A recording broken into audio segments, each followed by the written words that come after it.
वाराणसी सामूहिक हत्याकांड की वारदात से सहम गई, जहां पर भेलपुर इलाके में एक मकान में 4 लाशें खून से लथपथ बिखरी हुई मिली। मां, बेटे और बेटी चारों को सिर पर गोली मारकर मौत के घाट उतारा गया था और घर का मुखिया राजेंद्र मौके पर मौजूद नहीं था।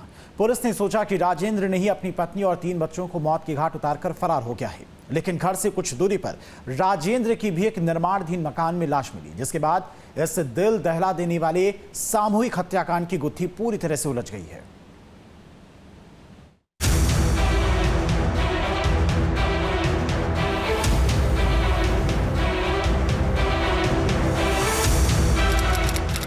नवंबर 2024 भेलपुर वाराणसी। सुबह के तकरीबन 4 बजे डायल 112 की घंटी घनघनाई तो फोन करने वाले की बात सुन डायल 112 की पुलिस सन्न रह गई, क्योंकि वो सूचना एक घर में बिखरी 4 लाशों की थी। बिना देर किए पुलिस ने मौका वारदात का रुख किया और जैसे ही पुलिसकर्मी उस घर में दाखिल हुए, अंदर का खौफनाक मंजर देखकर उनके होश भी फाख्ता रह गए। फोन पर मिली सूचना एकदम सही थी। उस घर में लाशें बिखरी हुई थी, चारों तरफ खून फैला हुआ था।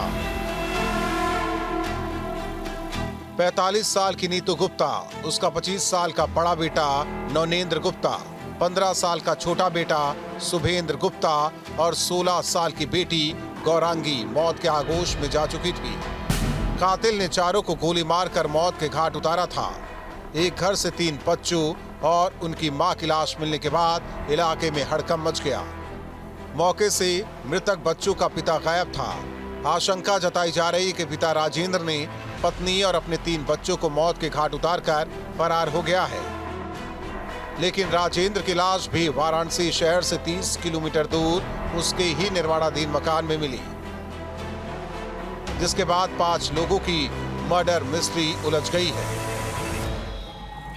वाराणसी के भदैनी इलाके में चारों हत्या के आरोपी राजेंद्र गुप्ता का शव वाराणसी के सदरपुर के इस निर्माणाधीन मकान में मिलता है। पता चलता है कि यह मकान राजेंद्र गुप्ता का ही है और पिछले 5 सालों से ये मकान बन रहा है। हालांकि इस मकान के दीवारों पर कहीं पर पुलिस एसपी लिखा हुआ है, कहीं पर पुलिस लिखा हुआ है। इसके पीछे यहाँ के प्रधान बताते हैं कि कहीं चोरी ना हो जाए मकान में, इसलिए इस तरीके की बातें लिखी गई हैं। पर अभी तक ये रहस्य बिल्कुल गहराया हुआ है कि कोई व्यक्ति अपने परिवार की हत्या करने के बाद वाराणसी शहर से इतनी दूर 30 किलोमीटर अपने इस निर्माणाधीन मकान में आएगा और वहां पर आकर अपनी जीवन लीला को खत्म करेगा। सदरपुर गांव में राजेंद्र गुप्ता का मकान है। 5 साल से ये मकान निर्माणाधीन है। आशंका जताई जा रही कि अपनी पत्नी और 3 बच्चों की हत्या के बाद राजेंद्र ने यहां आकर खुद ही गोली मारकर आत्महत्या कर ली।